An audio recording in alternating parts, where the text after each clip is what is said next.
रम्यस्थान दिव्य चिंतामणि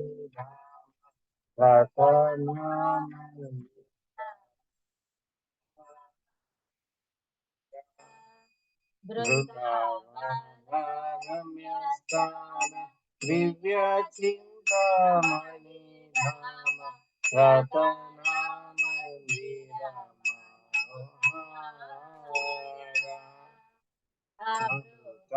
कालिंदी ने राजा हंस के लिखोरे काहे शोभे काना का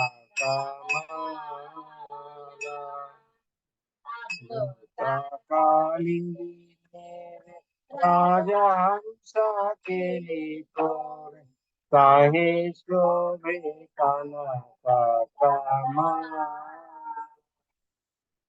वृंदावन रम्यस्थान दिव्य चिंतामणि धाम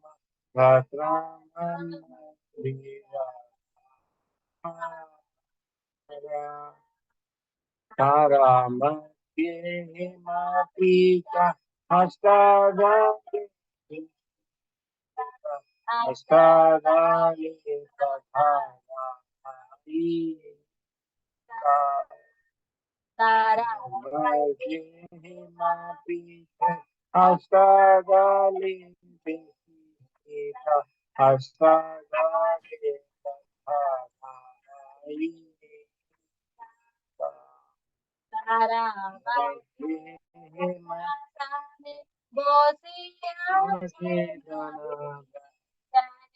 श्यामासंगे सुंदरी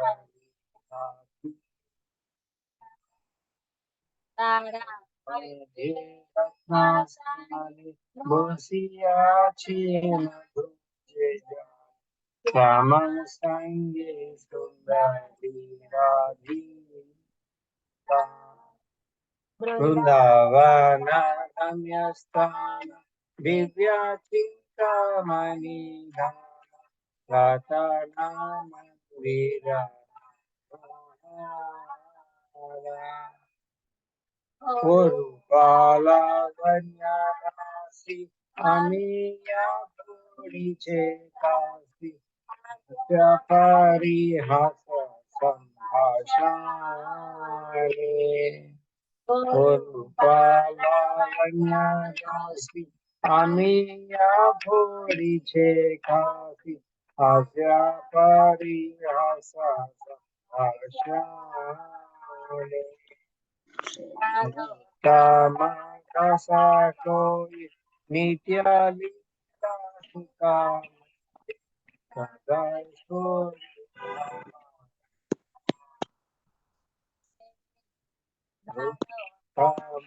दशा कोई नित्य लीला सुखा सदा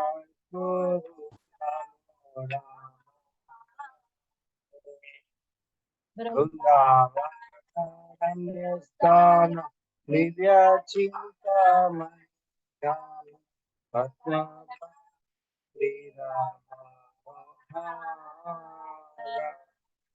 Vrindavan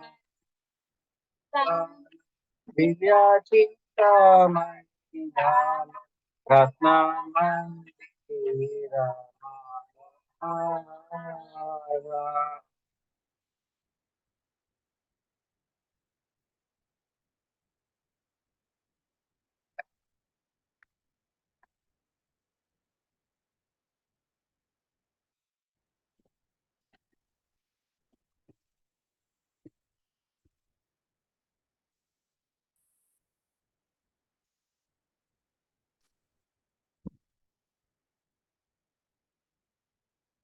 Hare Krishna, we'll continue with prayers. Om Ajnanatimirandhasya Jnananjanashalakaya Chakshmurunmilitam Yena Tasmai Shri Gurave Namaha Sri Chaitanya Manobhishtam Stapitam Yena Bhutale Swayam Rupagatamuhyam Tatati Swapadankitam Vandeham Sri Guru Sri Yuta Padakamalam Sri Guru Vaishnavamsha Sri Rupam Sagrajatam सहगना रघुनाथान्वितं तं सजीवं साद्वैतं सावधूतं परिजनसहितं कृष्ण चैतन्य देवं श्रीराधा कृष्ण पादान् सहगना ललिता श्री विशाखान्वितांश हे कृष्णा करुणा सिंधु दीनबंधो जगत्पते गोपेश गोपिका कांता राधा कांता नमोस्तुते तप्त कांचन गौरांगी राधे वृंदावनेश्वरी वृषभानुसुते देवी प्रणमामि हरिप्रिये वाञ्छाकल्पतरुभ्यश्च कृपा सिन्धुभ्य एव च पतितानां पावनेभ्यो वैष्णवेभ्यो नमो नमः जय श्री कृष्ण चैतन्य प्रभु नित्यानंद श्री अद्वैत गदाधर श्रीवासादि गौर भक्त वृंदा हरे कृष्णा कृष्णा कृष्णा हरे हरे हरे रामा राम राम हरे हरे ओम नमो भगवते वासुदेवाय ओम नमो भगवते वासुदेवाय ओम नमो भगवते वासुदेवाय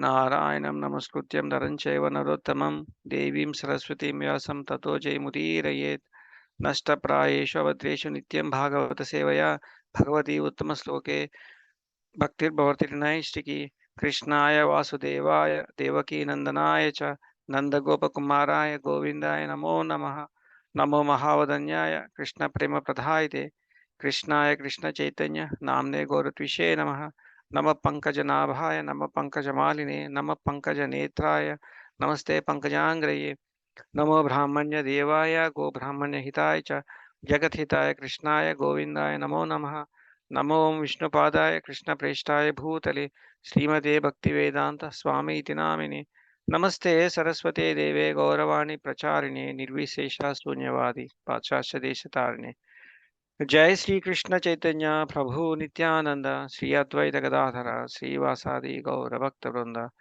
हरे कृष्णा कृष्णा कृष्णा हरे हरे हरे राम राम राम हरे हरे हरे कृष्णा कृष्णा कृष्णा हरे हरे हरे राम राम हरे हरे हरे कृष्णा कृष्णा कृष्णा हरे राम राम हरे हरे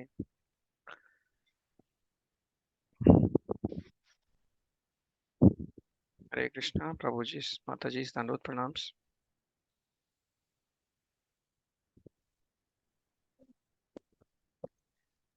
हरे हरे कृष्ण। हरे कृष्ण हरे कृष्णा शिल्पा माता जी दंडवत प्रणाम हरे कृष्णा पद्मा माता जी दंडवत प्रणाम हरे कृष्णा किंचन प्रभु दंडवत प्रणाम प्रभु हरे कृष्ण महेश प्रभु दंडवत प्रणाम हरे कृष्ण संतोष आदि प्रभु दंडवत प्रणाम हरे कृष्ण प्रभु। हरे कृष्ण आनंद प्रभु दंडवत प्रणाम हरे हरे कृष्ण विमला कृष्ण माता जी प्रणाम। हरे कृष्ण लक्ष्मीकांत प्रभु दंडवत प्रणाम हरे कृष्ण प्रभु।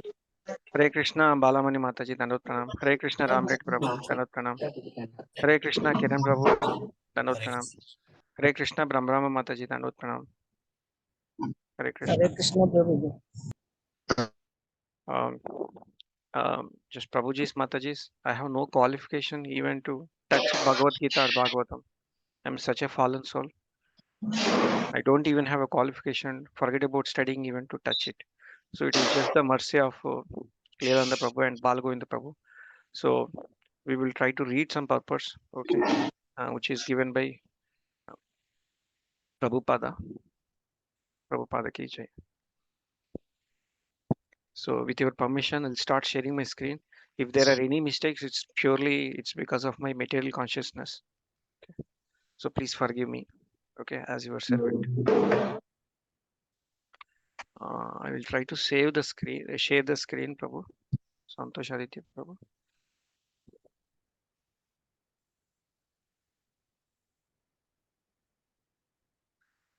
Uh,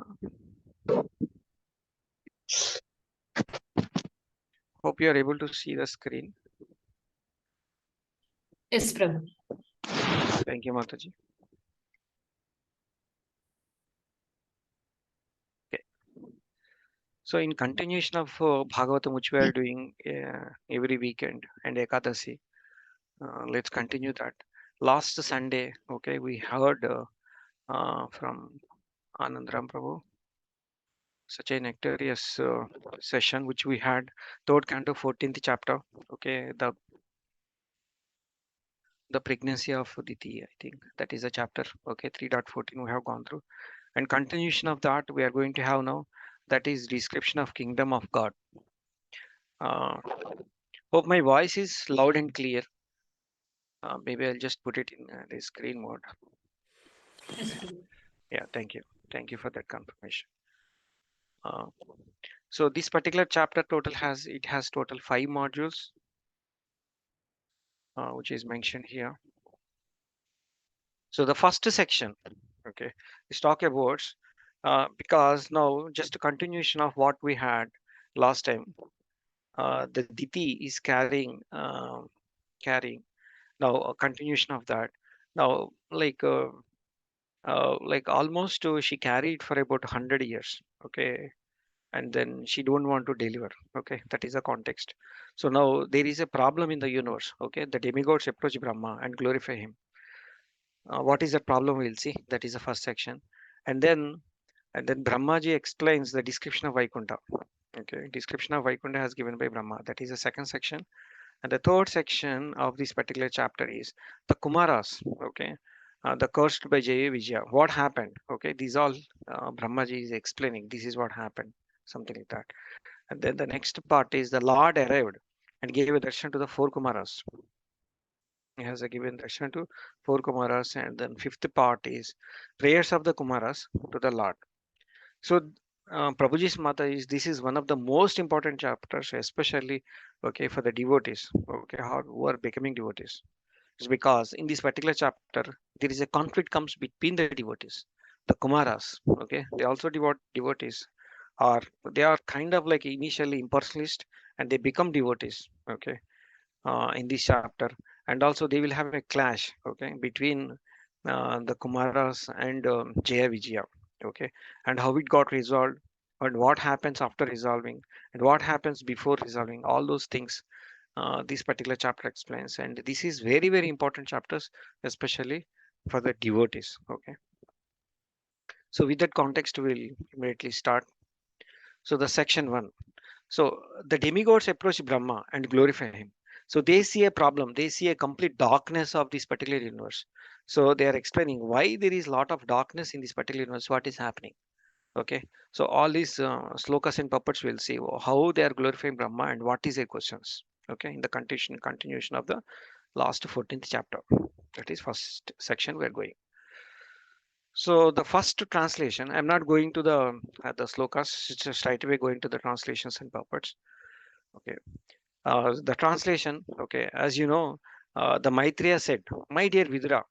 Okay, this is a conversation between the Maitreya and Vidura. Okay, which we should not forget that. So Maitreya said, "My dear Vidura." Okay, he's explaining. Diti, the wife of the sage of Kashyapa, could understand that the sons within her womb would be cause of the disturbance to the demigods. So in the last session, we understood that the Kashyapa Maharshi has told, okay, this is what is going to happen. So you are going to get two demons, okay, and they are going to create the disturbance. And then your grandson is going to be a devotee. That is what Kashyapa Maharshi has given the entire prediction to Diti, okay, in the last chapter.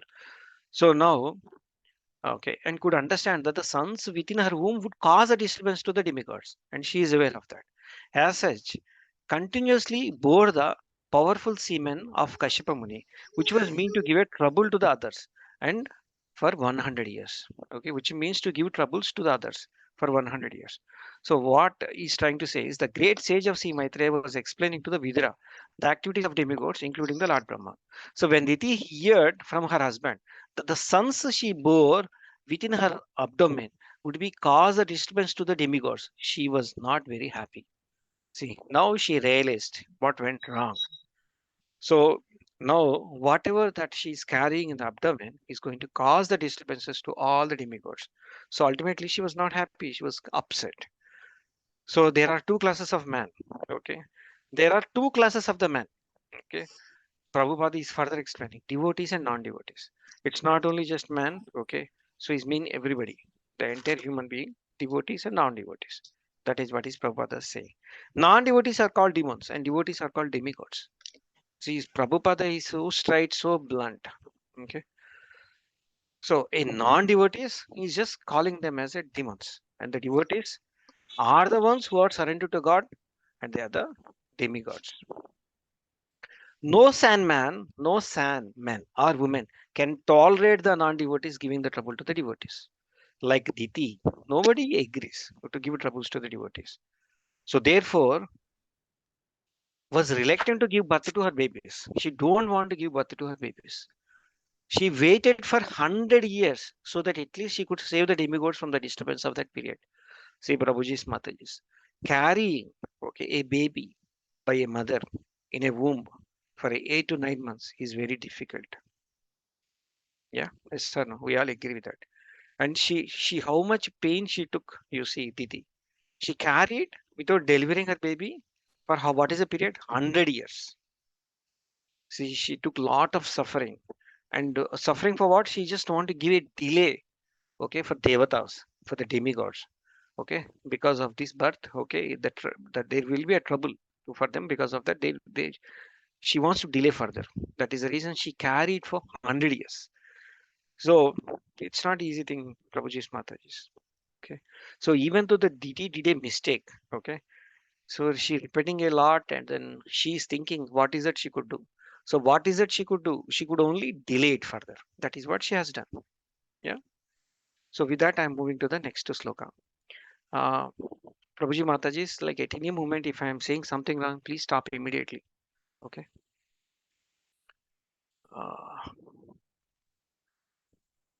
And also, if there is any question, also please stop. We can have a discussion. The next sloka which we are going is by the force of the pregnancy of Diti, the light of the sun and the moon was impaired in all the planets, and the demigods of various planets, being disturbed by the force, asked the creator of the universe Brahma, what is the expansion of the darkness in all directions? What is the expansion of all this darkness? What is the expansion of the darkness of all directions? This is a question. Okay, everybody got. So because the force of the pregnancy of deity, the light of the sun and the moon was impaired in all planets, and the demigods in the various planets being disturbed by that force. Ask the creator of the universe, Brahma. Okay, it's because the sunlight and moonlight completely dark. Okay, like there is no light, so completely darkness is got filled in the entire universe. So they were asking, what is this expansion of darkness in all the directions? What is the reason for that? Now, after this, the Brahma explains the reason for this is the womb. Okay, now she's carrying for 100 years. Okay, she's carrying the womb from last 100 years. That is what the answer Brahmaji will give. That we will see. So we will see some important points from the puppet. It appears from these words of Srimad Bhagavatam that the sun is the source of light of all the planets in the universe. It is confirmed. The modern scientific theory, which states that there are many suns in each universe and these are not supported by this verse. There are not many suns, it's only one sun for one universe. That is what is being told by Prabhupada also here. It is understood that the each universe there is only one sun which supplies the light to all planets. In Bhagavad Gita, the moon is also stated to be one of the stars. Okay. 1 second. There are many stars, and when we see them glittering at a night, we can understand that they are reflections of light. Just as the moonlight is a reflection of sunlight, other planets is also reflect of sunlight, and there are many other planets which cannot seen by our naked eyes. That is very clear. We cannot see. So the demonic influence of the suns. See, the demonic influence of the suns in the womb of Diti expanded the darkness throughout the universe. This is what happened. Because of this reason, entire darkness was formed in the entire universe. Okay. So I'm moving on to the next slide. There is no major philosophy here. So it is just explanation. Okay. So the next sloka, the third sloka, the 14th, the fortunate demigod said, "Oh great one, just see this darkness, which you know very well, of which causing the anxieties. Because the influence of time cannot touch you, there is nothing unmasked from unmanifest from you." So they're asking, okay, what is the reason for this? Okay, so please explain us. So the Brahma is addressed here and as a Vibhu, as a personality of the Godhead. Okay, he is the supreme person of the Godhead, incarnation of mode of fashion in the material world. So here the demigods are exactly is treating Brahma as personality of the Godhead. But even though they are aware that he is not personality of the God, he is not the personality of the Godhead. He's treating him as a personality of the Godhead. We need to understand that. It is like, okay, because they are completely clueless. Okay, they are glorifying Brahma. Please give a clue to all of us. See, it is very natural if you see all 18 Puranas, whenever there is a problem for demigods, okay, or devatas. So who is the person they immediately go to? Brahma. So they go to Brahma. So Brahma give an answer and he give a solution saying that we should be doing so and so in this way so that this problem will be overcome. Sometimes he will say that, okay, we'll go and pray Vishnu. So that is what we keep continue seeing. So he is non-different representative sense from the supreme person of the Godhead, and therefore the influence of time cannot affect him. Okay, the influence of time which manifests as past, present, and future cannot touch higher personality like Brahma and other demigods. Even though Brahma lived for 100 years, okay, the time factor is not touched Brahma. Okay, because Brahma is what? Okay, Brahma is also role. He is serving supreme person of the Godhead. That is what we need to understand. This is the highest post. And he where he came from? He came from directly from Vishnu. Yeah, that is what we have to remember always. Sometimes the demigod and the great sages who attain such a perfection are called Trikala Jnana. That is what Prabhupada is explaining. So hope this is very clear, okay, and very straightforward. So I'm moving on. The next sloka, O God of demigods, sustainer of universe, head jewel of the demigods, okay, in other planets. You know intentions of all living entities in both the spiritual and material worlds. They are glorifying Brahma. It's not just glorifying because Brahma is know. What is that he know? He know the intentions of all living entities. He know what is my intention, what is all your intentions. He know intentions of all the living entities in both the spiritual and material world. So please tell us the reason. Okay, what is happening? How do you overcome this particular problem? What is the problem? This entire universe is becoming darkness. Now, what is being told here is, okay, so Brahma is head of all the demigods, and therefore he is addressed here as a head jewel of the demigod. It is not difficult for him to understand everything which is happening in both spiritual and material world. He knows everyone's heart and everyone's intentions. That is what Prabhupada is also claiming here. Therefore, he was requested to explain this instant. See, the demigods are, devatas are requesting him to explain what happened in this instant. Why was the pregnancy of Ditya causing such anxious all over the universe? They want to understand. They do not know the reason. Okay, the next sloka. So, oh, original source of the strength and scientific knowledge, all obeisances unto you.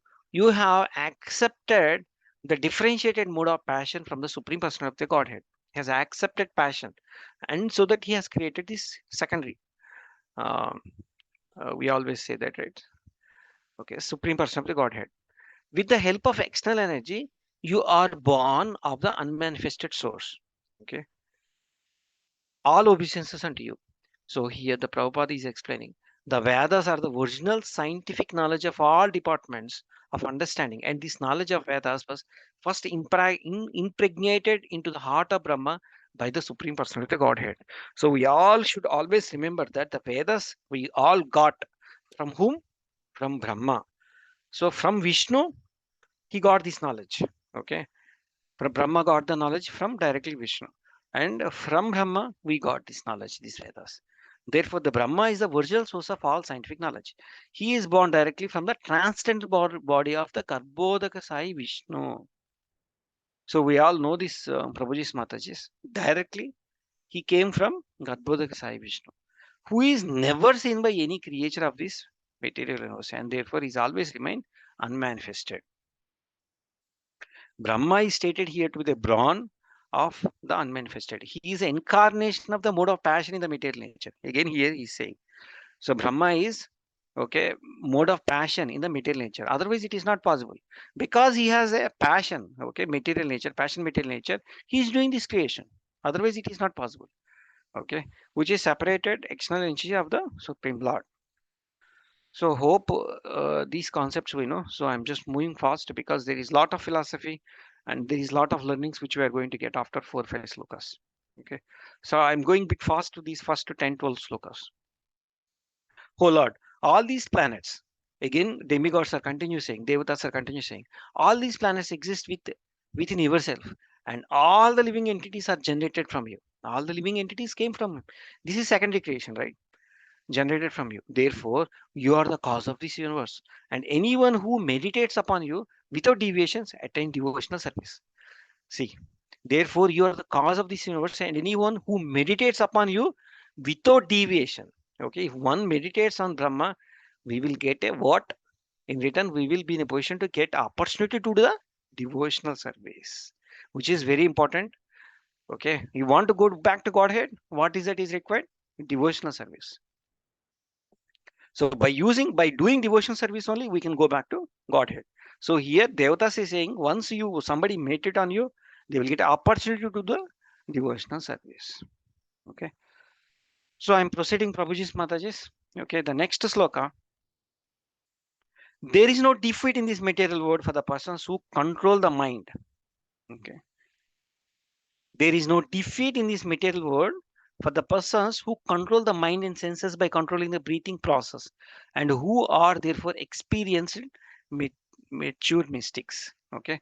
So here Devatas are saying that, okay, in this material world for the persons who control the mind and senses, controlling that is controlled by breathing, okay, okay, they do not have, there is no defeat in this material world. That is what they are saying. This is because such a perfection in yoga, they have attained your mercy. If somebody is achieved means like they have your mercy. So let us read what Prabhupada is saying here. Okay, what is this breathing technique and how do we control our mind is been further explained by Prabhupada here. Okay, this is some important points are there in purport. Okay, anybody wants to read few points from the purport and then we can discuss and move on. Shall I, Prabhu? Yes, Prabhu, please. Hare Krishna, purport. The purpose of yogic performances is explained here. It is said that an experienced mystic attains full control of the senses and the mind by controlling the breathing process. Therefore, controlling the breathing process is not the ultimate aim of yoga. The real purpose of yogic performances is to control the mind and the senses. Anyone who has such control is to be understood to be an experienced, mature mystic yogi. It is indicated herein that a yogi who has control over the mind and senses has the actual benediction of the Lord and he has no fear. In other words, one cannot attain the mercy and the benediction of the Supreme Lord until one is able to control the mind and the senses. This is actually possible when one fully engages in Krishna consciousness. A person whose senses and mind are always engaged in the transcendental service of the Lord has no possibility of engaging in material activities. The devotees of the Lord are not defeated anywhere in the universe. It is stated, Narayana Paras Sarve. One who is Narayana Para or a devotee of the Supreme Personality of Godhead is not afraid anywhere, whether he is sent to hell or promoted to heaven. Hare Krishna. Hare Krishna. Thank you very much, Prabhu. So here Prabhupada is very clear. Okay. A person whose senses and mind always engaged in the transcendental service of the Lord has no possibility of engaging in material activities. That is what. So one cannot attain the mercy and the benefiction of Supreme Lord until one is able to control the mind and senses. And this is actually possible only by engaging our senses in Krishna consciousness. Okay, that is what. Okay, mind is always engaged in the transcendental service of Lord. There is no possibility of engaging in material activities. So what is it we are doing? But we are still doing both. But at some point of time, we'll be fully involved in only in devotional service. When we fully involved in the devotional service, then there is no question of okay attaching to the material activities. That is what is Prabhupada is saying here. Okay. I'm moving to the next sloka. Okay, all the living entities with the universe are conducted by the Vedic directions. As a bull is directed by the rope attached to its nose, No one can violate the rules laid down by the Vedic literature. To the chief person who is contributed the Vedas, we offer our respect. So it's saying like how the bull is controlled in the same way. Okay, we all been controlled by the rules laid by the Vedic literature. That is what is being told here. So the Vedic literature are the laws of the supreme person of the Godhead.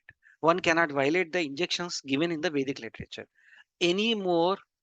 Literatures any more than one can violate the state laws. Any living creature who wants real benefit in life must act according to the direction of Vedic literature. Okay, that is what it is being told. The conditioned souls who have come to the material world for the material sense gratifications are regulated by the injections of Vedic literature. So all our activities, we should be doing karma. Everything, whatever we are doing, we should be doing based upon the Vedic literature, guidance of the Vedic literature. That is what is being told here. Now, Prabhupada is further continuing. Sense gratification is just like a salt. It's very important. One cannot take too much or little, but one must take some salt in order to make one's food stuff palatable. So you should not be taking too much salt. Okay, sense gratification is just like a salt. Should take only what is required. Those conditioned souls who have come to this material world should utilize the senses according to the direction of the Vedic literature. So Vedic literature has given direction. Okay, so what is the direction they have given for all the conditioned souls who has come to this material world? How we should utilize our senses? Okay. Otherwise, how we should utilize our senses? We should utilize our senses for the service of Krishna. Otherwise, they will put in more miserable condition of the life. No human being or demigod can attack the laws like those of the Vedic literature because the Vedic regulations are prescribed by Supreme Lord only. Because we have everything is controlled, by Vedas, so we should be bound by Vedic regulations. Okay, because Veda itself is directly given by Supreme Person of the Godhead, Vishnu. Okay, Krishna. So, hope this is very clear for us. So, I'm moving on to the next sloka. The demigods pray to Brahma, please look upon us mercifully, for we have a fallen into the miserable condition because of the darkness. All our work has been suspended. Because if it is completely dark, can we do anything, Prabhuji's Matajis? Absolutely nothing. We cannot do anything. So, because everything is dark, so Devatas is saying that like there is nothing we could do. We could not complete our duties.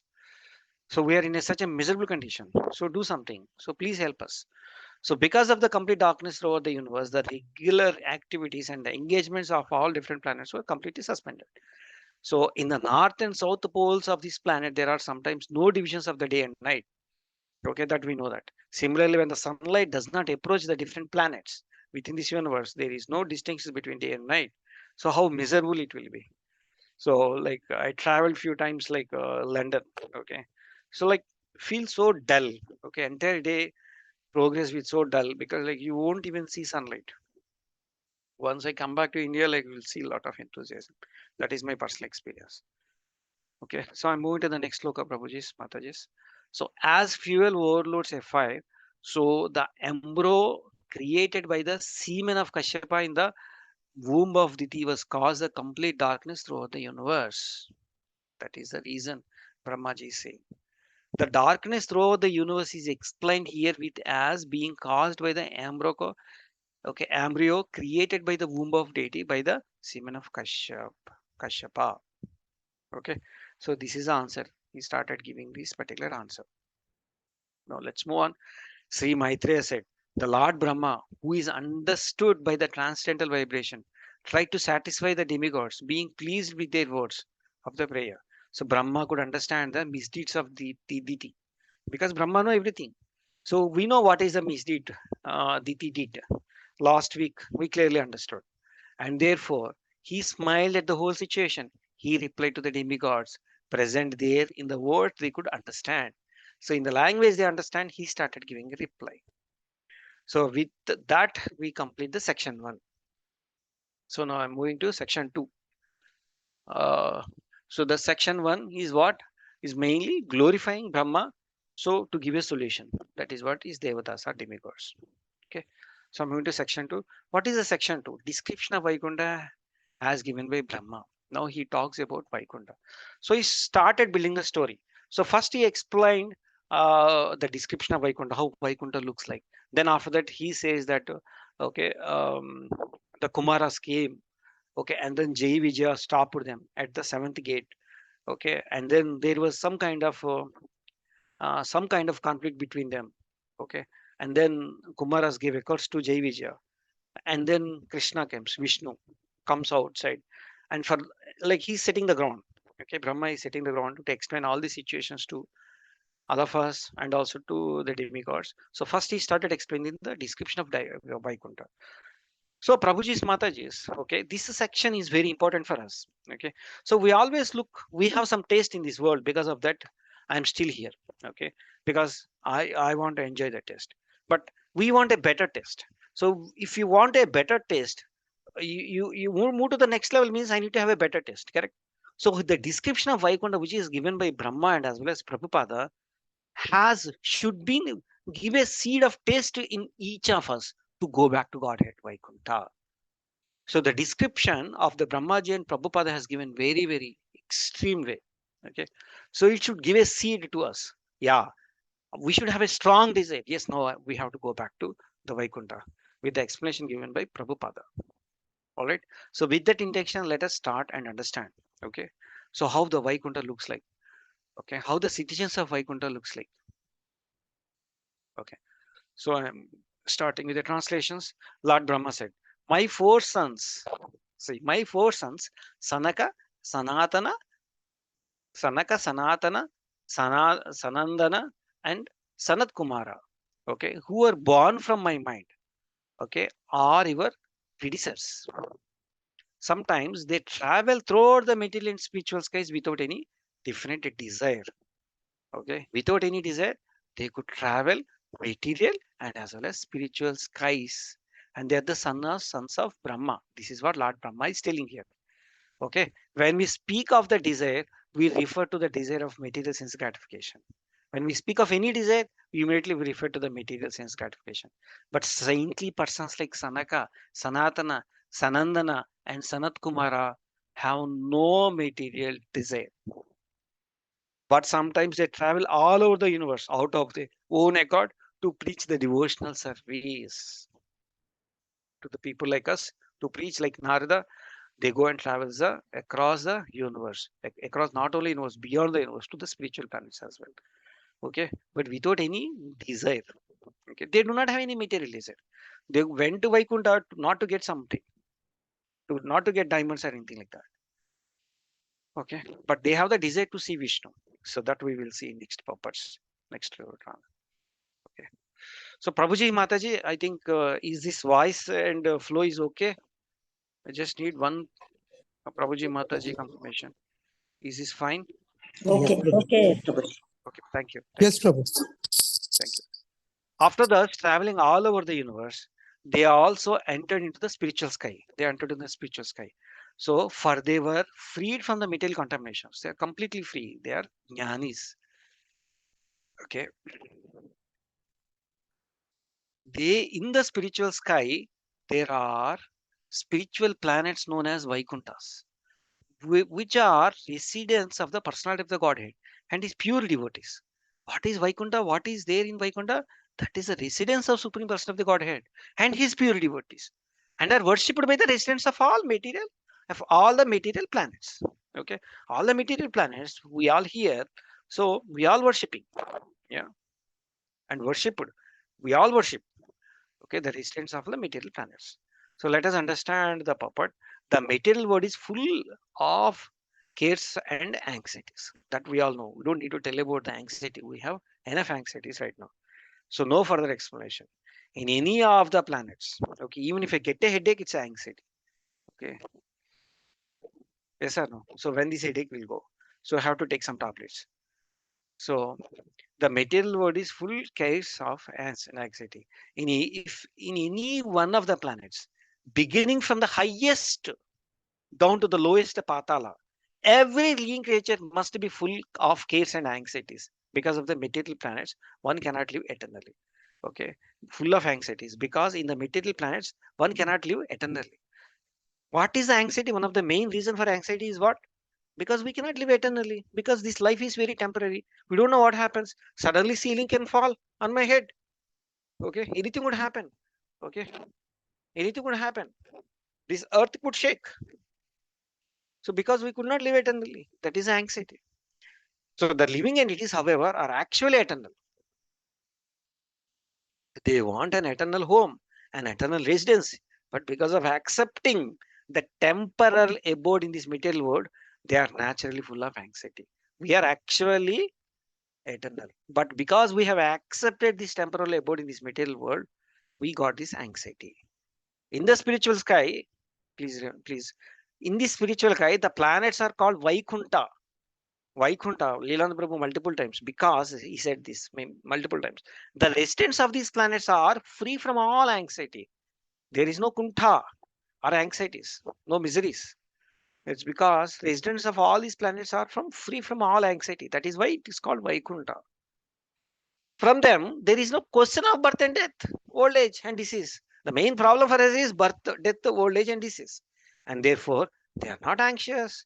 On the other hand, the residents of material planets are always, and the residents of material planets here are always afraid of birth, death, disease, and old age. And therefore, they are full of anxieties.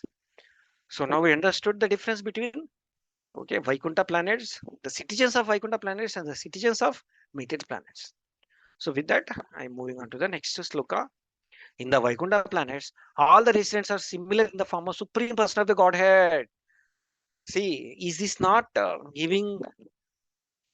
is this not blinking our eyes? See here, in the Vaikunta planet, all the residents are similar in the form of Supreme Person of the Godhead. See, if you do devotional service, 100% devotional service in this birth, for the next part, in the whatever part, like 5 years, 10 years, 15 years, 20 years, whatever life is given, what is that we could achieve? The form of Supreme Person of the Godhead. They all engage in devotional service to the Lord without desire of sense gratification. We will reach that stage, Prabhuji's, Mataji's. Is this not attracting us? This is definitely attracting, right? So I may be living maybe 5 more years or 10 more years. Yeah. So if I do a devotional service, at least to the extent possible, I will be achieving this. The goal is very clear. Yes or no? The goal, the target is very clear. The objective is very clear of this particular project. Yeah. So the residents and the form of the living in Vaikunta are described in this verse. The residents are like a supreme person of the Godhead, Narayana. See what Narayana is giving position to us, to all of us. In the Vaikunta planets, Krishna's plenary features as four-handed Narayana is the predominating deity. And the residents of Vaikunta Loka are also four-handed, just contrary to our conception here in the material world. So if you go back to Vaikunta, we all get four hands. Nowhere in the material world do we find a human being with four hands. In Vaikunta Loka, there is no occupation but the service of Lord. Here, there is an occupation. There is some many times we go back, we do devotional service, at least I do devotional service. I don't know how much time I do. Okay, but lot of thoughts come while chanting.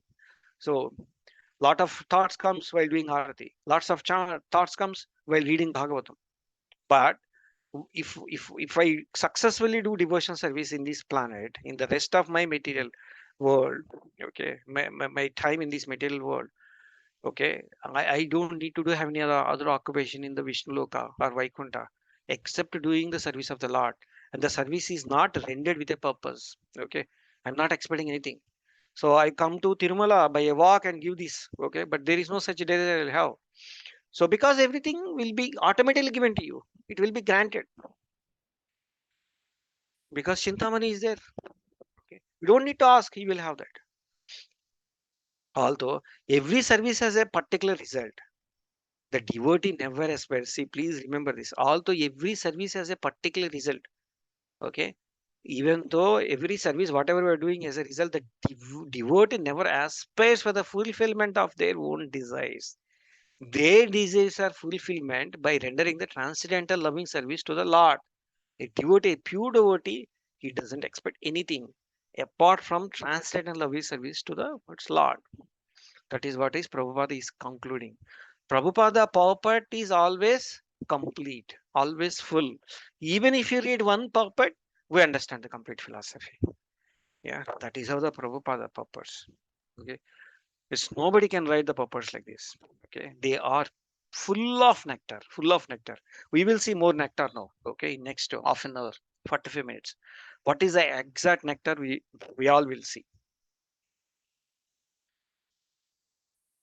Okay, the next sloka. In the Vaikuntha planets, the Supreme Person of the Godhead, who is the original person, okay, who can understand through the Vedic literature. He is full of uncontaminated mode of goodness. Okay, so over there is full of goodness, uncontaminated mode of goodness, with no place of passion or ignorance.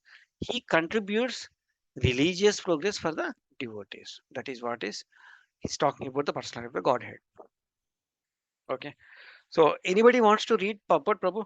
This is not very big, small only. Hare Krishna. Can I read? Hare Krishna. Please, Mataji. The kingdom of Supreme Personality of Godhead in the spiritual sky cannot be understood by any process other than hearing from the description of the Vedas.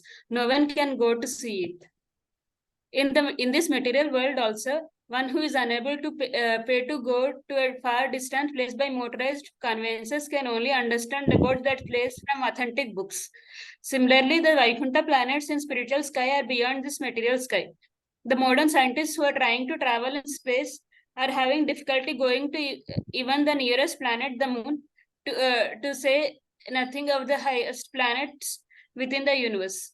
There is no possibility that they can go beyond the material sky, enter the spiritual sky, and see for themselves the spiritual planets Vaikuntha. Therefore, the kingdom of God in the spiritual sky can be understood only through the authentic description of the Vedas and Puranas. In the material world, there are three modes of material qualities: goodness, passion, and ignorance. But in the spiritual world, there is no trance of the modes of passion and ignorance. There is only mode of goodness, which is uncontaminated by any tinge of passion or ignorance. In the material world, even if a person is completely in goodness, he is sometimes subject to be polluted by the tinges of modes of ignorance and passion. But in Vaikuntha world, the spiritual sky, only mode of goodness in its pure form exists.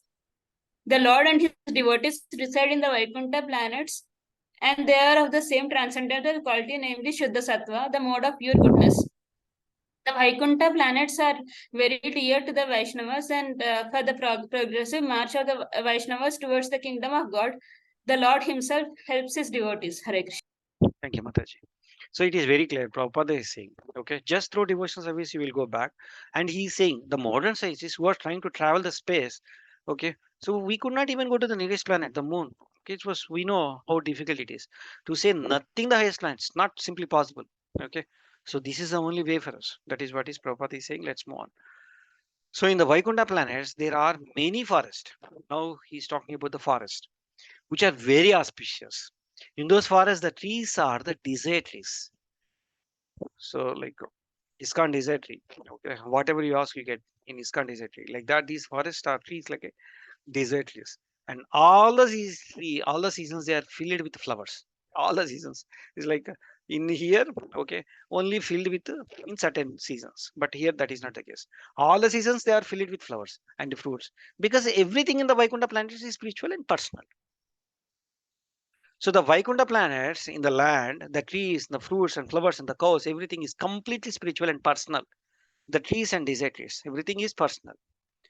On the material planet, the trees can produce the fruits and flowers according to the other material energy. But the Vaikuntha planets, the trees, the lands and residents animals are spiritual.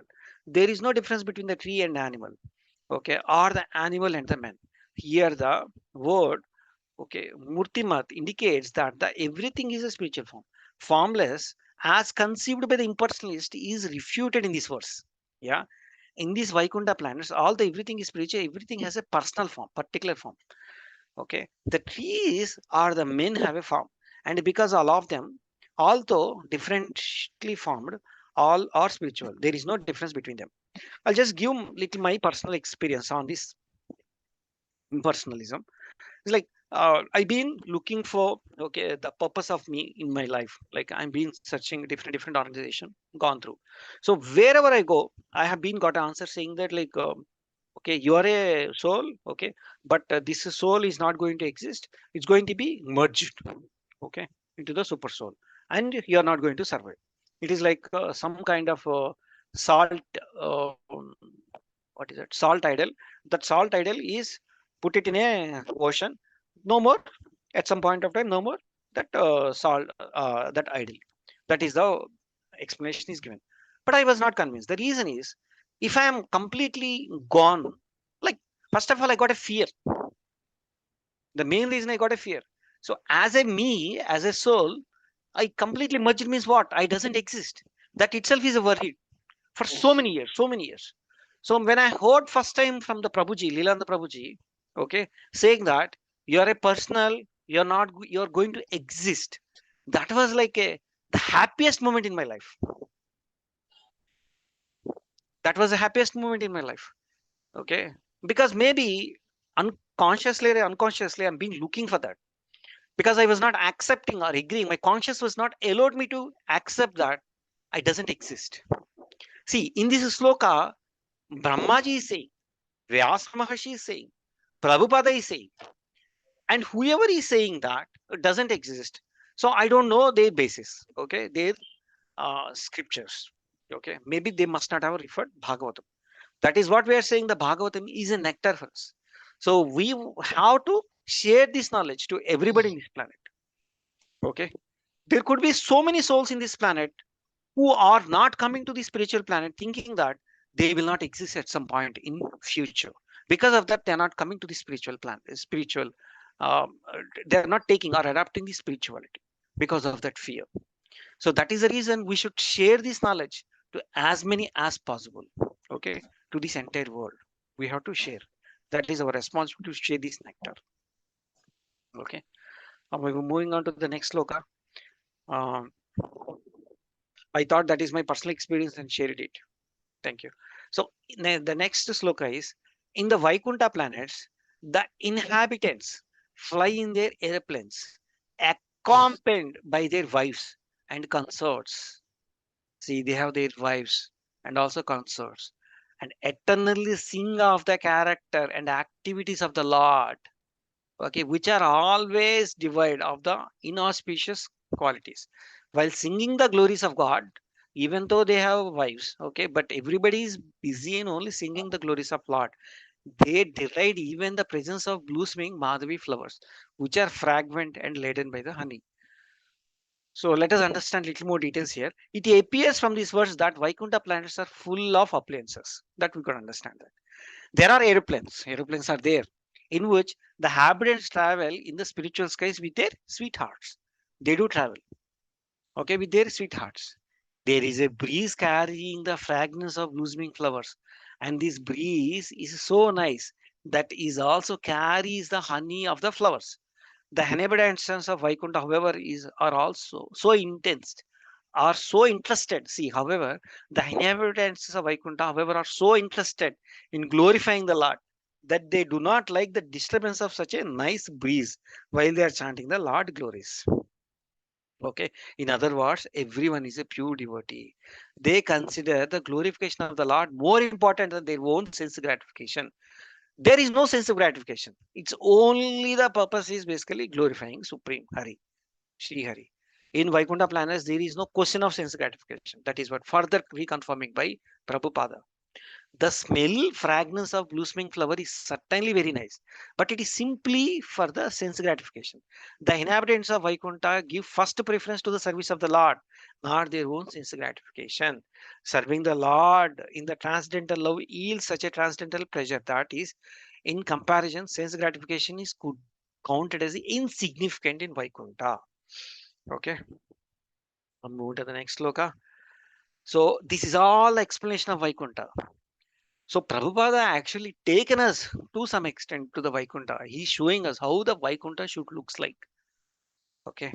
So when the king of bees, it is not possible for us, but Prabhupada came from Vaikuntha, Goloka. So that is the reason he could explain, he could give all this purpose to us.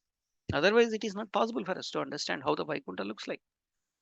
So when the king of bees hums in a high pitch, singing the glories of Lord, there is a temporary lull in the noise of pigeon, the cuckoo, the crane, and Chakravaka, and the swan, and the parrot, and the parrotditch, and the peacock. Such a translated bot stop their own singing simply to hear the glories of Lord. See here. See, when such a kind of description is there, okay, let me repeat, such kind of description is there in Bhagavatam by Vyasadeva. Okay, let us take the true translations of the Sanskrit. It is given the Vaikuntha. So how the impersonalist or so-called jnanis, so-called preachers, okay, in Telugu there are so many preachers, okay, so they give so many preachings, okay, and they give so many sessions on the Bhagavatam. At end they say that there is no Vaikuntha. So we all merge into the light. I don't know. How can they say that? They never referred the Sanskrit shloka of Bhagavatam. It's such a beautiful explanation is given of the Vaikuntha. So how can you say that Vaikuntha is not there? You are just merging into the light. Is not utter nonsense? It is utter nonsense. Many times Prabhupada says it is utter nonsense. He pulls up the impersonalist. Why he is doing that? He is showing mercy on impersonalist. It's a pure mercy. At some point of time, let them come back to this bhakti and realize that Vaikuntha is there. Okay, Krishna is personal, Vishnu is personal, so that we go and meet him at some point of time. So it is his mercy that he is writing. Sometimes it looks like that he's pushing so much, okay, on impersonalism and all that. Why he is doing that? He doesn't need to do that. It is his mercy. Yeah. This verse reveals the absolute nature of Vaikuntha. There is no difference between the bots there and the human residents. There is no difference. Okay. The situation in the spiritual sky is that everything is spiritual and okay, variegated. Spiritual variedness means that everything is animate. There is nothing inanimate. Everything is there. God is there. Okay, plant is there. Hill is there. Everything is there. Even the trees, the ground, the plants, the flowers, and the birds and the beast are all on the level of Krishna consciousness. See here. Here you practice Krishna conscious. There we become one. And over there we become fully Krishna conscious. Here only we have to become 100% Krishna consciousness. Then you'll be allowed enter into Vaikuntha. The special feature of Vaikuntha Loka is that there is no question of sense gratification in the material world. Even an ass enjoys his sound vibration. But in Vaikuntha, such a nice birds as the peacock, the chakravaka, and the cuckoo prefer to hear the vibration of the glories of Lord from the bees. See, the bees is making sound. So they are saying the glories. So what the others are doing? Their chakravaka is hearing it very carefully. Okay. They were silent and hearing the glories. Okay, that is what is devotees. So even though whatever I like I'm saying, okay, what I'm just reading the Prabhupada purpose, you are listening. Okay, that is the true nature of pure devotees. So I don't know anything. I don't have a qualification to forget about reading Bhagavatam, to touch even Bhagavatam. I am not qualified. Even today, I don't have qualification to touch Bhagavatam. I'm telling you, Prabhuji's Mataji's. Okay, the principles of devotional service, beginning with hearing and chanting, are very prominent in Vaikuntha world. See the principles of devotional service. See here, what it is saying, they are just hearing of these bees making the saying, glorifying the Sri Hari. See what they are doing. The principles of devotion, beginning with hearing and chanting, are very prominent in the Vaikuntha world. Okay, so with this, I'm moving to the next sloka. Although the flowering plants like Mandara, Kunda, okay, what is it? Karbuka, okay, Utpala, Champaka, Arna, Purnaga, okay, Nagakeshara, okay, Bakula, Lily, and Parijata, all full of transcendental fragrance. They are still conscious of austerities of the performance by Tulasi. For Tulasi is given a special preference by the Lord, who garlands himself with the Tulasi leaves. See here what Vyasadeva is written. Okay, so even all are there, but the Tulasi has given a high preference by the Lord. Okay, that is what is being told here. The importance of Tulasi leaves is very clearly mentioned here.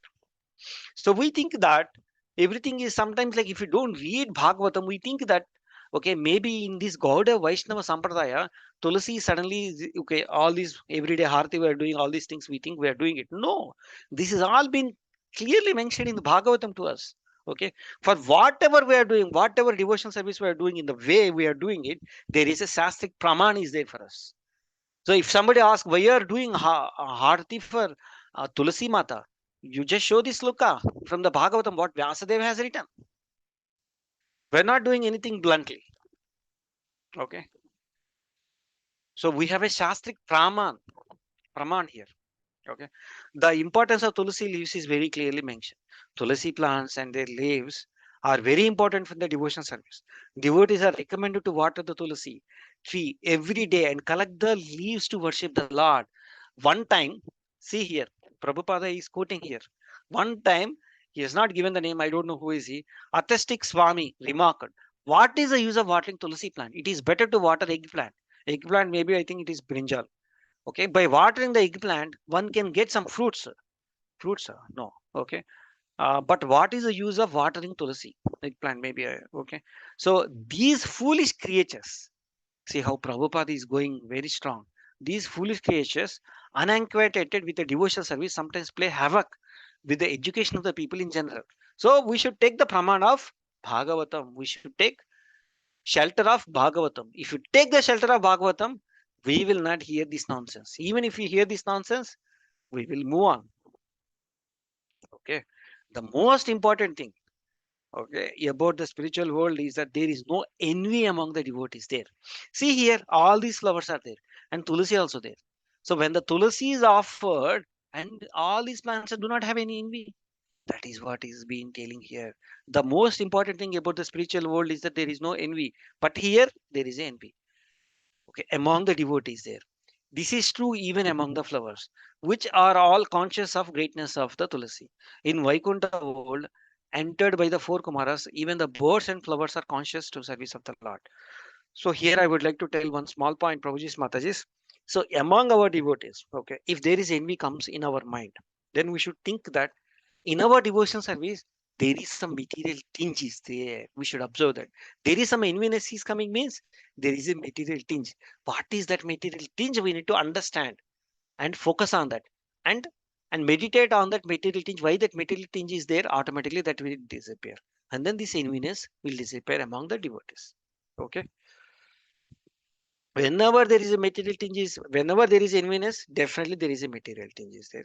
That is been confirmed. Okay. So now moving to the next sloka, the inhabitants of the Vaikuntha travel in their aeroplanes made of okay lipis lazuli, amber and gold, although crowded by their consorts who have a large heaps and beautiful smiling faces. See, although the crowded by their consorts have large heaps and beautiful smiling faces, they cannot stimulate it to the passion by their myth and beautiful charms. So by even okay, their consorts have the beautiful smile, okay, but it is not simulated, okay, stimulated by the passion, okay. So passion will not be entered in Vaikuntha, okay. Okay, even the consorts have the beautiful smiling faces. That is what is been. This is very important puppet. Okay, so let us read it and understand. Okay, especially the last para is very important. So it will clarify so many of our questions. Okay, anybody wants to read this puppet? Prabhuji Hare Mataji. Krishna Anybody? Prabhuji. Hare Krishna Prabhuji. Hare Krishna Padma Mataji. Please read this puppet, I Mataji. will read. I will read from the book. Yeah, yes, Mataji. No problem. You can read from book. In the material world, opulences are achieved by materialistic persons by dint of their labor. One cannot enjoy material prosperity unless he works very hard to achieve it.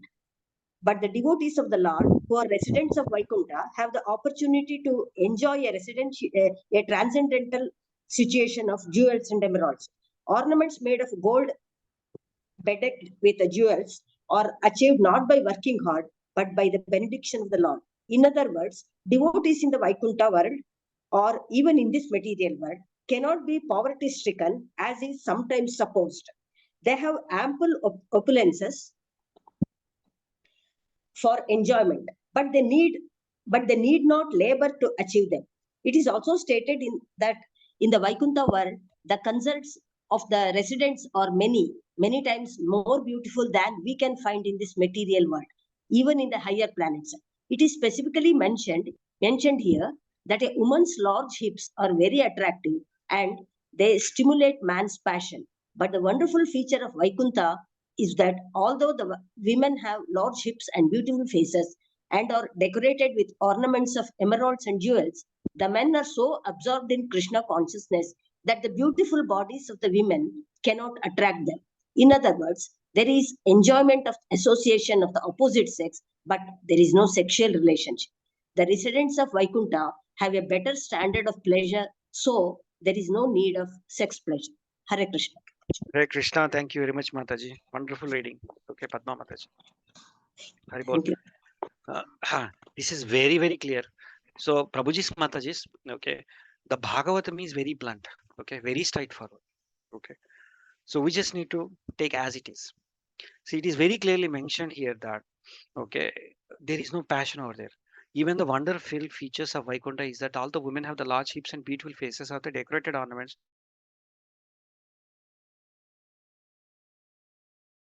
Okay, and the men will have the passion. The reason for that is they have a higher, what is that higher taste? They completely absorbed in Krishna consciousness. That the beautiful bodies of the women cannot attract them. That is the reason Prabhupada always says. So we are at some state. We have to move to the higher taste. What is that highest taste? That is what is devotional service. Okay. Through the devotional service, we have to become completely Krishna consciousness. Taste that automatically this lower taste will completely drop it. Okay, that is what is being further explained. And the last para, which is very important, in other words, see here, I want to repeat these words. There is enjoyment of the association of the opposite sex. Okay, just being with them, there is an enjoyment of association. Just that association only, that enjoyment is it. But there is no sexual relationship in Vaikuntha. The residents of Vaikuntha have a better standards of pleasure. What is that pleasure? They are fully Krishna consciousness. So there is no need of sex pleasure. So that sex pleasure is only in this material world only. So hope some of your questions, okay, which you are getting it when you heard that the concerns are there and all that, okay, and they are traveling in planes and all that. So must have answered some of your questions, okay, with this. So I'm moving on. So it further explained, okay, Prabhupada is clearly explained. Hare Krishna, Prabhu. Yes, Prabhu. Prabhu, can you please come back to the previous one, Prabhu? Yeah. Yes, Prabhu. Very first point, Prabhu.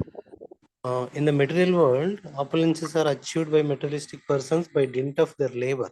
Yes, yes. One cannot enjoy material propensity unless he works very hard to achieve it. Correct, correct. Prabhu, Yeah. I'm not sure where exactly I heard, but the materialistic people work very hard to enjoy all these material properties, to gain all these properties. Yes, Prabhu. Everything is already predefined. You come with your karma, with your previous activities, you get everything you want. You don't have to work hard. Also, somewhere I read or heard, Prabhu, sorry. Is it contradictory, Prabhu? Sorry, Prabhu, if I asked something wrong. Just I want to clarify it myself, Prabhu. Okay. See, it is very, it is in one way, okay, keeping the karma aside, maybe others can add at end, Prabhu. Okay. See, you need to buy something, okay, in this material world, Prabhu. Okay. You need to buy something. What is it you need, Prabhu? Money. So how do you get money, Prabhu? You have to work hard. Yes or no, Prabhu? Yes. So how do you work hard? You have to do a business. Okay. So you do a business. Okay. What kind of margins we have today? It's very little margins. And you do a job. And what kind of jobs we have today? These jobs are very high, easy, Prabhu, today. So at least Yes, I've been Prabhu. working 10 hours, 12 hours in a day, Prabhu. Yeah, So yes, is Prabhu. that it's not difficult, Prabhu? Yes, Prabhu, it is difficult. So whatever you are going to get, you have to do a lot of labor. But here, in the other contrary, see, but the devotees of the Lord, who are residents of Vaikuntha, have opportunity to enjoy the transcendental situation of the jewels and emeralds. Ornaments made of the gold, okay, bedecked with the jewels are achieved not working hard. See, Prabhuji Mataji's. Okay, once you go back to working hard, you know working hard, but they are benediction of the Lord. In other words, devotees in the Vaikuntha world or even in the material world cannot be poverty stricken, as sometimes supposed. They are, see, actually, we are not poor, Prabhu, but we are thinking we are poor. That is what he is saying. Okay, they have ample opulences for enjoyment. but they need not labor to achieve them. We don't need to labor over there. It is also stated that the Vaikunta world, the concerts of the residents are many times are more beautiful than we can find in this material world, even even in the higher planets. What is here Prabhupada wants to summarize here, Prabhu? He is comparing this material world and spiritual world. Okay, Vaikunta, spiritual world. And he is telling that you are working so hard here. 99.99% work. Okay. And enjoyment is how much you are getting, Prabhuji's Mataji's 0.0001%. Yes or no? I'm not saying there is no enjoyment. There is enjoyment. But what is that percentage? 0.0001%. And remaining 99.999% work hard. But over there, once you do this devotion service, once you become Krishna conscious, once you know the taste, okay, the higher taste. What is that higher taste of the Krishna consciousness? Where your senses are serving Krishna, you don't need to do all this hard work. By default, you are getting. Your father already billionaire, Prabhu. You will start again a clerk, Prabhu. Prabhuji's Mataji's. No, right? No, Prabhu. Adani's son is, Adani has a son. I came to know he got married, I think, recently. I just heard the news. So he's already vice president in one of his company, Prabhu. He must be 26, 27. Is joined like a clerk in similar to me? No. That is the advantage. Going back to Godhead. That is what Prabhupada is saying. See, Vaikuntha looks like that. You still wants to suffer in this material world. Okay, Prabhu? Ramreddy Prabhu, I think. Okay, Prabhu. Yeah. Thank you, Prabhu. Hare Krishna. So the ladies in the Vaikuntha planets are okay as beautiful as the goddess of fortune herself. Such a transcendentally beautiful ladies. Their hands playing with lotuses and their leg bangles tinkling are sometimes seen sweeping. Okay, sometimes they are sometimes sweeping the marble walls, which are bedecked at the intervals of golden borders in the order to receive the grace of Supreme Person of the Godhead. So there, everything is marbles, but still they are just cleaning it. Why? Okay, just to get the grace of Supreme Person of the Godhead. That is what is being mentioned here. Yeah. Okay, so let us understand. This is also a bit important purport. Okay. Okay, 28. Okay. So in Brahma Samhita, it is stated that the Supreme Personality, Supreme Lord, Govinda, is always served in his abode by many millions of goddess of fortune. Lakshmi, Sahasra, Sata, Sambhrama, Sevya Mahamam. These millions and trillions of goddesses fortune who are reside the Vaikuntha planets are not exactly the consorts of Supreme Personality of the Godhead. See how many are there? Millions. We can't count. Millions and trillions of goddesses of fortune are there. Who reside in the Vaikuntha planets are not exactly the consorts. They are not consorts of Supreme Person of the Godhead. Okay, but are the wives of the devotees of the Lord and also engaged in the service of Supreme Person of the Godhead. See how description Prabhupada is giving here to us. Anybody can give this level of explanation to all of us to explain the Vaikuntha. Simply not possible. We can't imagine. Lilananda Prabhu always says that how fortunate we are. We don't know how fortunate we are. That is our misfortune. That is what Lilananda Prabhu says. I keep on getting the same sentence. We don't know how fortunate we are. That is our misfortune. It is stated here that everything is put on plate. We just need to take in it. So it is stated here that the Vaikuntha planets or the houses are made of marble. Similarly in Brahma Samhita, it is stated that the ground on the Vaikuntha planets is made of touchstone. Thus, there is no need to sweep the stone in the Vaikuntha, for there is hardly any dust in it. But still, in order to satisfy the Lord, the ladies there always engages in dusting the marble walls. Why? The reason is that they are eager to achieve the grace of the Lord by doing so. They are cleaning the floor just to achieve the grace of Lord by doing so. That's all. There is no real dust. See here. It is also stated here that the Vaikuntha planets, the goddess of fortune, are faultless. Generally, the goddess of fortune does not remain steadily in one place. We all know that. The fortune goddess Lakshmi, okay, she will not be there in one place, right? Her name is what? Chinchala. We all know that, which means that one who is not steady. We find therefore that the man who is very rich may become poor, poorest of the poor. We have seen that. Adani was the richest in India or in Asia. What happened? I don't know his position. Maybe 10th or 20th, 30th, we don't know. So, for example, okay, here he has picked the example. Prabhupada has picked the example Ravana. Ravana took away Lakshmi, Sita ji, to his kingdom. And instead of being happy by the grace of Lakshmi, his family and his kingdom was vanquished. See, he has taken Lakshmi, but what happened? Actual Lakshmi has gone. He has lost his kingdom. Thus, the Lakshmi is the house of Ramana is Chemchala or unsteady. Men of Ramana's class wants Lakshmi only, without her husband Narayana. Therefore, they become unsteady due to Lakshmi ji. So, which is very important. We should not invite only Lakshmi. We should invite Narayana and Lakshmi. Okay. And worship both of them. And they know what is good for us.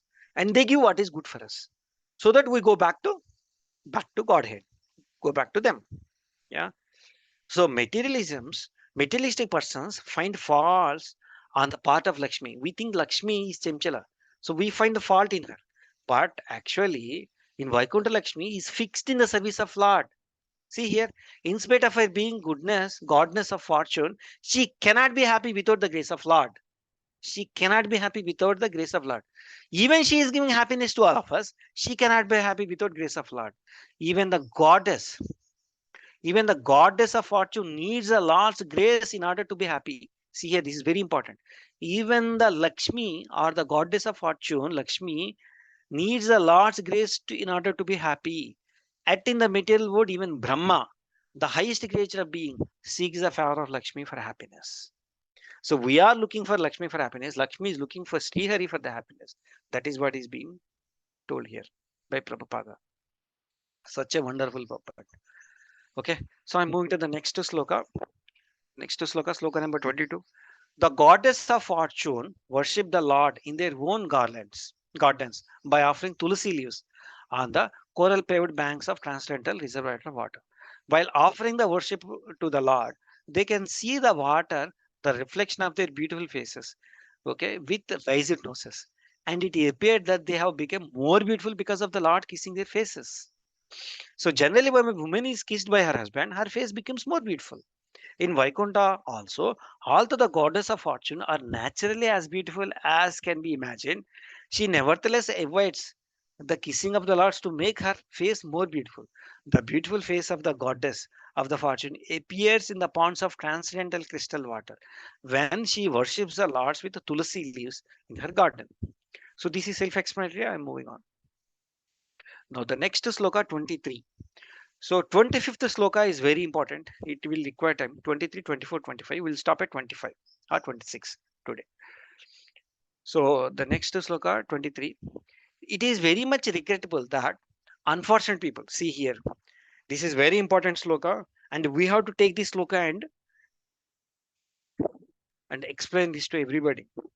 So it is very important. See, this is Vyasadeva is reading. It is very much regrettable. See what is starting. It is very much regrettable that unfortunate people do not discuss the description of Vaikuntha. Who are the people doesn't discuss the Vaikuntha planets? Who are not discussing? Very unfortunate people who do not discuss the description of Vaikuntha planets, but engage in the topics of unworthy to hear and which bewilders one intelligence. Engage in the topics which are unworthy to hear and which bewilders one intelligence. Those who give up the topics of Vaikuntha and take and talk of the material world are thrown in the darkest region of ignorance. If you don't talk about Vaikuntha and if you talk about this material world only, and where do we go? We will not go to Vaikuntha, we go to the darkest regions of ignorance. Okay, that is what is Vyasadeva is here written here. So if you are not reading, if you are not understanding understanding the description of Vaikuntha, we are very unfortunate. Who are the fortunate? Who are reading the descriptions of Vaikuntha. See here, the Prabhupada has very strong. Okay, the most unfortunate persons of the are the impersonalists. See, is this impersonalists are not spiritualists? they are kind of spiritualist only. Okay, but here Prabhupada is straight away talking about the most unfortunate persons are the impersonalists, who cannot understand the transcendental variedness of the spiritual world. They are afraid to talk about the beauty of Vaikuntha planets because they think that variedness must be material. Such impersonalists think that the spiritual world is completely wide. Spiritual world is completely wide, or in other words, there is no variedness. So what is that they think? They think the spiritual world is nothing but Brahmajyoti. What is that Brahmajyoti? It's only light. And who are such people think? Impersonalists. Who are those impersonalists? Who think that the God is do not have a person. God is not a person. And they say that there is no Vaikuntha, there is no Goloka. It's only light. And Prabhupada claiming that they are the most unfortunate people. Okay. The mentality is described here. See, I still can't understand how can impersonalist can exist. Okay, when anybody refers Bhagavad, that is the reason even for impersonalist, somehow we should give Bhagavad. We should ask them to read this puppet. And because even impersonalists doing some meditation, they are doing okay. They are also many of them follow all four regulative principles. Okay, and also they do many regulative principles and all that they also okay, but still they do not believe. Because of that reason, Prabhupada is saying they are very unfortunate.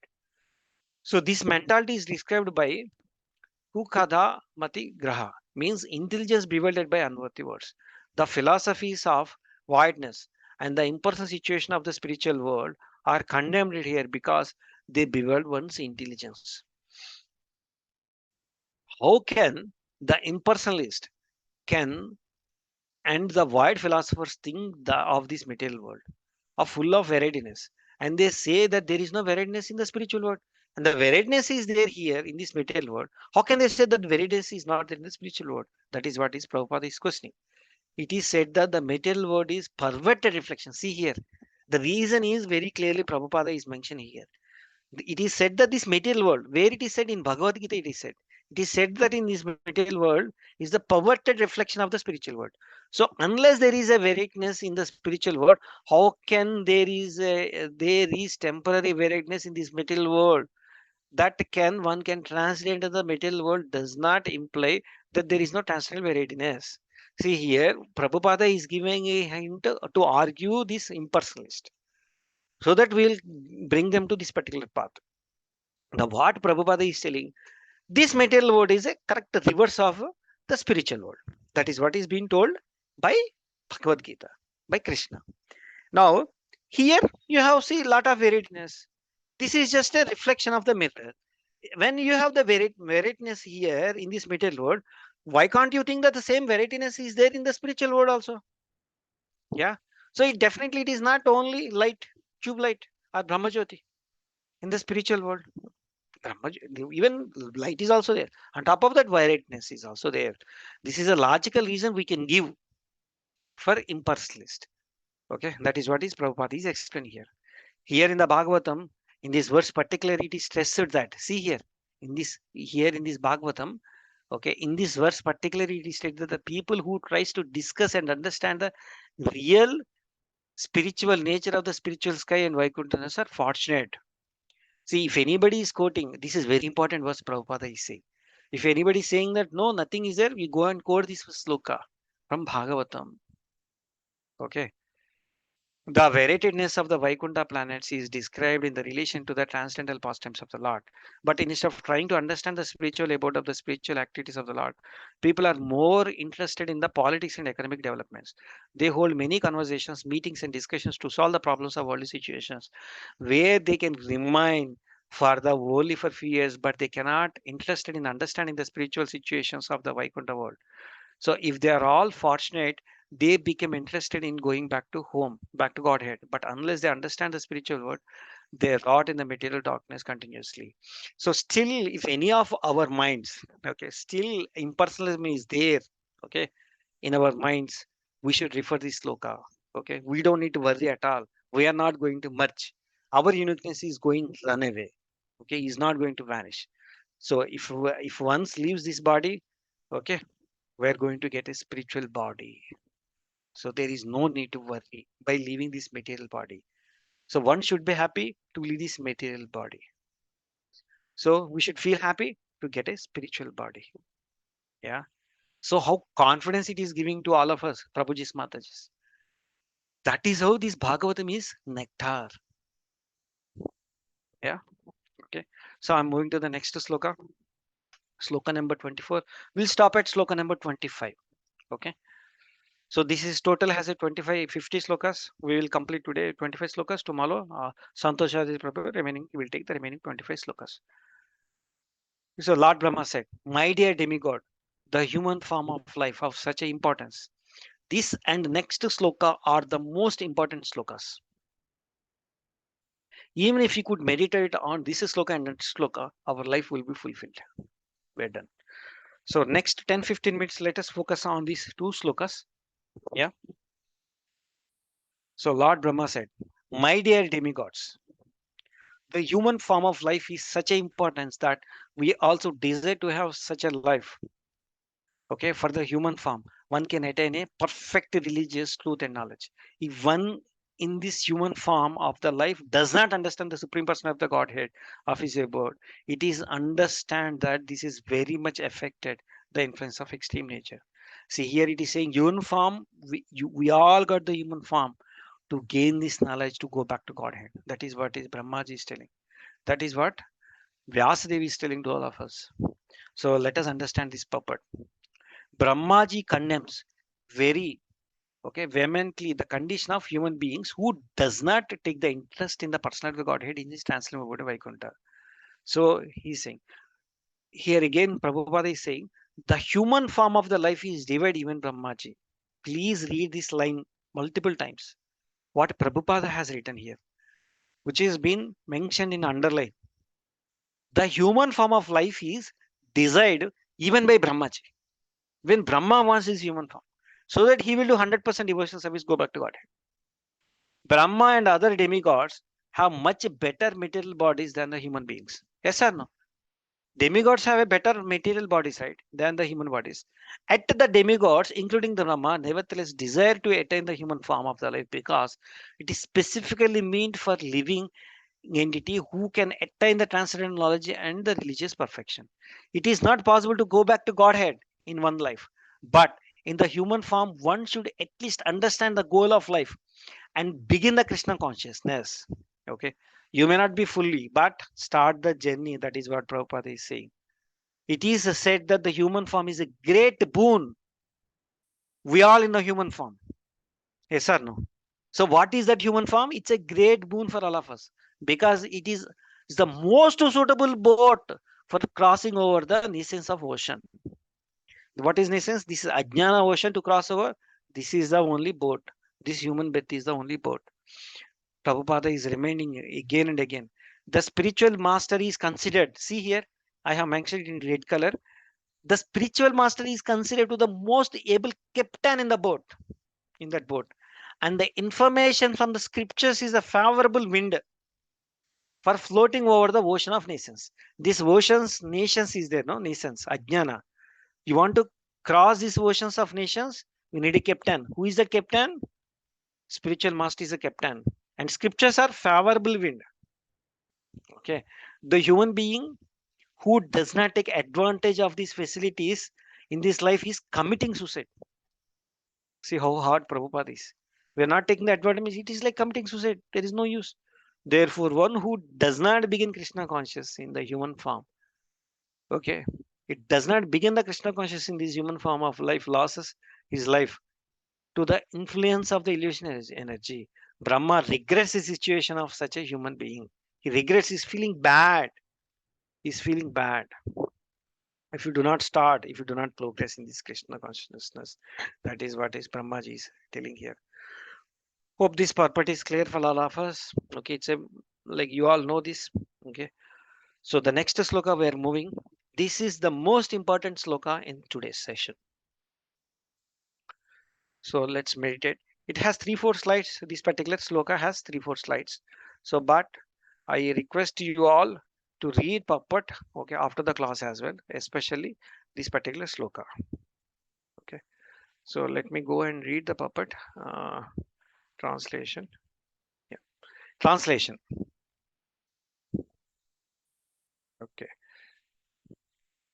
One second, I just need to move this arrow. It is.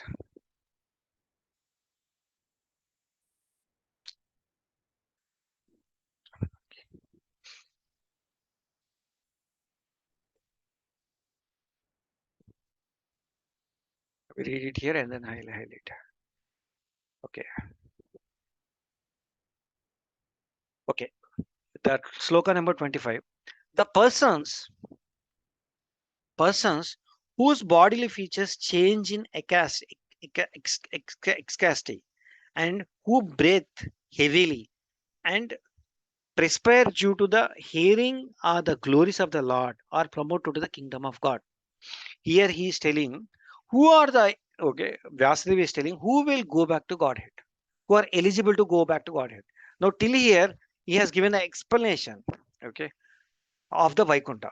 Now here he's saying the persons who are bodily features changes, whose bodily features are changes, ecstasy, okay, ecstasy, and who breathe heavily and perspire due to the hearing the glories. Once we hear the glories of the Lord, are promoted to the kingdom of God, even though they do not care for the meditation and other austerities. Even if you do not, if once we hear, it becomes like our body changes. Okay, we take breath heavily.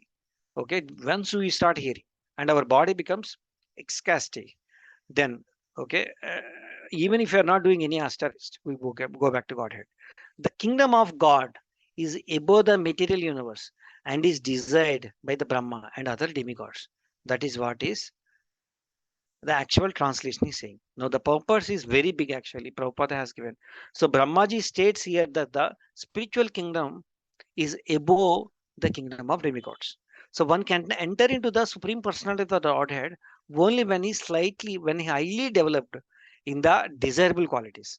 All good qualities develop in person of devotee. It is stated that in Srimad Bhagavatam, sorry, it is stated in the Srimad Bhagavatam 5th canto, 18th chapter, verse 12, that anyone who is a Krishna consciousness, anyone who is a Krishna consciousness is endowed with all good qualities of demigods.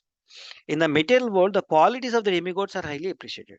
Even in our experience, the qualities of gentlemen are more appreciated than the qualities of a man of ignorance of a lower condition of life.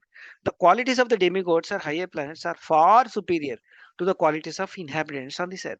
So Brahmaji is confirms here that only the persons who have developed the desirable qualities can enter into the kingdom of the God. So here Prabhupada is quoting Chaitanya Charitamrita. The devotee desirable qualities are described in 26 in number. These are the qualities of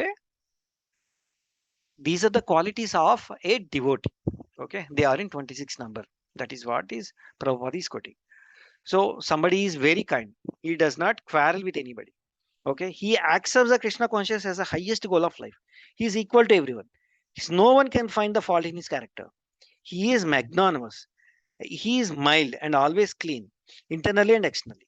He does not profess to process anything in this material world.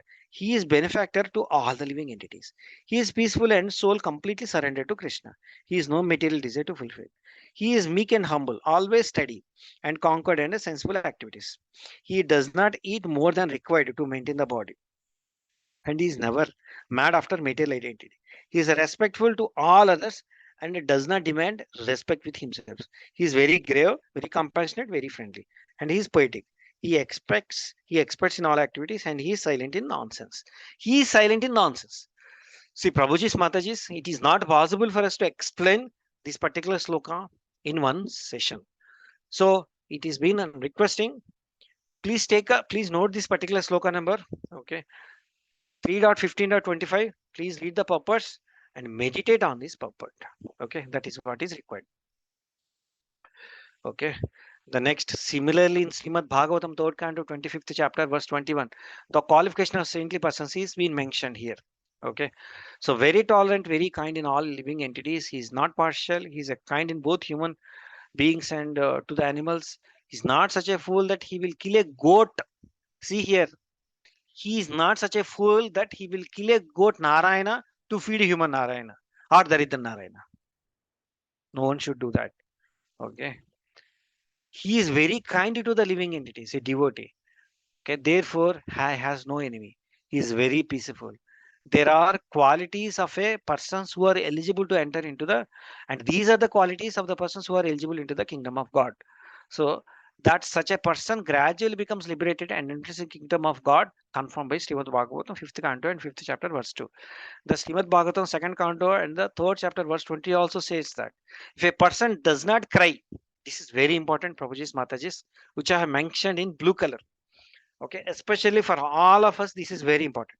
If a person does not cry or exhibit bodily changes after chanting the holy name of God without offense, it is to be understand that he is hard-hearted, and that is therefore his heart does not change even after he chants the holy name of the God, Hare Krishna. The bodily changing can takes place. See, the last sentence is very important. The bodily changes can takes place due to the excasti, see, when the offenselessly chanting the holy name of the God, Hare Krishna, Krishna Krishna, Hare Hare, Hare Rama, Rama Rama, Hare Hare. So, if you do offenseless chanting of Hare Krishna Mahamantra, the bodily changes comes. So you will once start crying. That is what Prabhupada is saying here. If you are not crying, okay, during the chanting of the God's names, means we are still doing the chants with a lot of offenses. That is what is Prabhupada is saying here. Okay. Okay. And further is being explained here. Okay. This is the last slide. Okay. Here it is mentioned. Here it may be noted that there are 10 offenses. Okay. Which we should avoid. So these particular 10 points, 10 offenses being mentioned here. So when one is, we all know these 10 offenses. When one is free from these 10 offenses, in chanting the holy name of the God, he develops the ecstasy bodily features called, what is that is being called? Pulakashru. Okay, Pulakashru. So here the meaning of Pulaka is being mentioned by. What is that Pulaka means? Symptoms of happiness. Without these 10 offenses we chant, then Pulakashru happens to all of us, he is saying. Pulaka means symptoms of happiness, and Ashru means tears in the eyes. The symptoms of happiness and the tears of eyes must appear in the person who has chanted the holy names offenselessly. So here in this verse it is stated that those who have actually developed the symptoms of happiness and tears in the eyes of chanting the glories of the Lord are eligible to enter into the kingdom of God. It is been summarized here. Entire 25 sloka summary is being given. Who are eligible to enter? If you are getting the tears, not artificial tears, natural tears. Okay. But when you get these tears, when we do offenseless chanting, they are eligible to the God. So now what is the solution for that? In Chaitanya Charitamrita, it is said that one does not develop these symptoms while chanting the Hare Krishna. It is to understand that we are still offensive.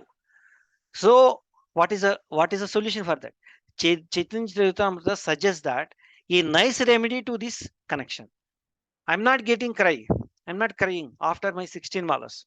So what is the Chaitanya Charitamrita suggest of a remedy for that? What is that remedy? There is said in the verse 39 in the chapter 18 of Adilila that if anyone takes the shelter of Lord Chaitanya and just chants the holy name of the Lord Hare Krishna, he becomes freed from all offenses. So what is the conclusion from Prabhuji's Mataji's? What is the conclusion? Okay. Take the shelter of Lord Chaitanya and chant her holy name, Hare Krishna Maha Mantra. Take the shelter of Chaitanya Mahaprabhu and focus and try to avoid these offenses, these 10 offenses, which we already know. So we becomes offenseless chanting, then tears will come, then we are eligible for go back to Godhead Vaikuntha. That is where Brahmaji, that is the Prabhupada is connected all of us back to Vaikuntha. That is where second part of this chapter is completed. Second section is completed. The next chapter starts with the sloka number 26, the Kumaras Karsud Jaya Vijaya. So what happened? Something different happened in Vaikuntha. There is no anxiousness, there is no angry, but something different happened. Okay, Jai Vijay got angry. Kumaras got angry. So subsequently, what happened? Why they got angry? Whose mistake it is? So why subsequently happened? That all the nectarian, you will see it from Santosh Aditi Prabhu in tomorrow's session. Okay. So with this, I will stop here.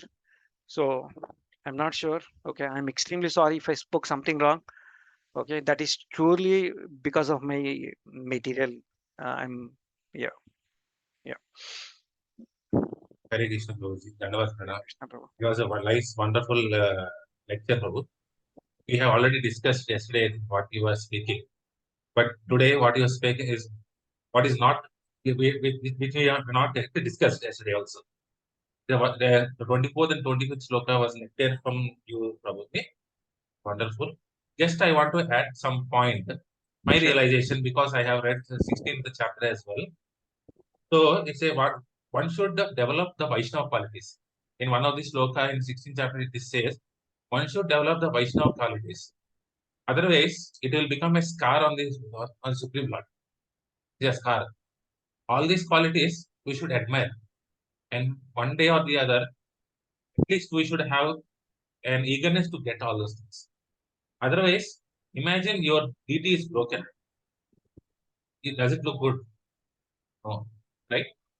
Similarly, if you don't have these qualities, it becomes a scar on the Supreme Lord. One should be eager to get the 26 qualities which Prabhupada mentions. Just I wanted to add, Yes, out of Prabhu. curiosity, I told it. Yes, Prabhu. So Thank you so much, Prabhuji. It was a thank you so wonderful much. class. Yeah. Any So other questions?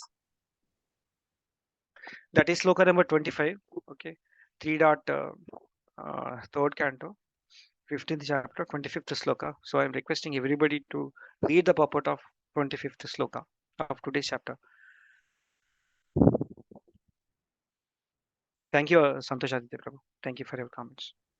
Very valuable. Thank you. Thank you. Hare Thank Krishna. you, Prabhu. Dhanavad Thank you, Pranam. Lakshmikant Prabhu. Very Any good. questions, Prabhuji's, Mataji's? This is so heavy, but this is really nectarian. Hare Krishna Prabhuji. Thank you, Prabhuji. Wonderful class. Thank you, Mataji. Thank you, Yeah. Prabhuji. Hare Thank you Krishna, very much. Prabhuji. Dandavat. Thank you so much, Dhanavad Prabhuji. Prabhuji. Dhanavad Dhanavad. Wonderful class, Prabhu. Thank Surely you. we'll go back and read the 25th sloka. Dhanavad Pranam, Prabhuji. Hare Krishna. Hare Krishna. वाचाकल्पतरुभ्यश्च कृपा कृपा सिन्धुभ्यश्च सिन्धुभ्यः च पतितानां पतितानां पावनेभ्यो पावनेभ्यो वैष्णवेभ्यो वैष्णवेभ्यो नमो नमः अनंत कोटि अनन्तकोटि वैष्णव वैष्णव की भक्तवृंद जय। की जय ट्रांसलेटेड श्रील बुक श्रीमद् भागवतम की श्रील की जय श्रील प्रभुपाद की प्रभुपाद की जय। जय Jai.